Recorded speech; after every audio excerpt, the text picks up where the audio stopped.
Our ABC 15 investigators blew the cover on inflated kidnapping statistics in Phoenix, and tonight the police officer fired for blowing the whistle is back on the job. The city agreed to settle his lawsuit, and Dave Biskobing has an exclusive copy of that agreement showing exactly how much this case has cost you.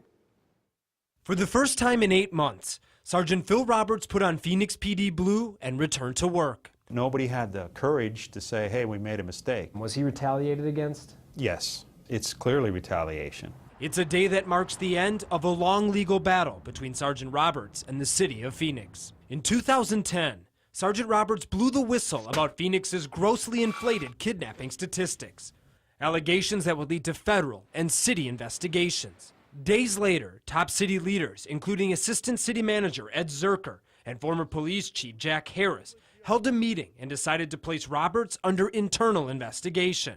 They would later fire Roberts, but he sued, and the city eventually offered to settle to avoid taking the case to trial later this year.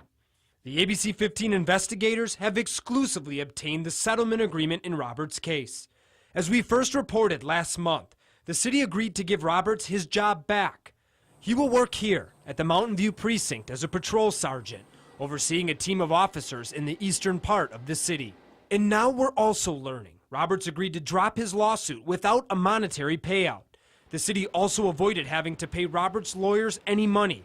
Here's one of his attorneys before the settlement. We've been waiting for 3 years for our day in court. We don't want to wait any longer.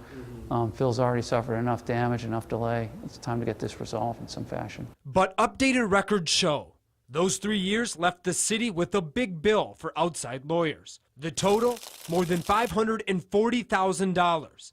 $500,000 of taxpayer money spent to try and silence a whistleblower. I'm investigator Dave Biskobing, ABC 15 News. Dave's been uncovering developments on this story for years now. All of his hard work is on our website. You can access that by going to abc15.com/investigators.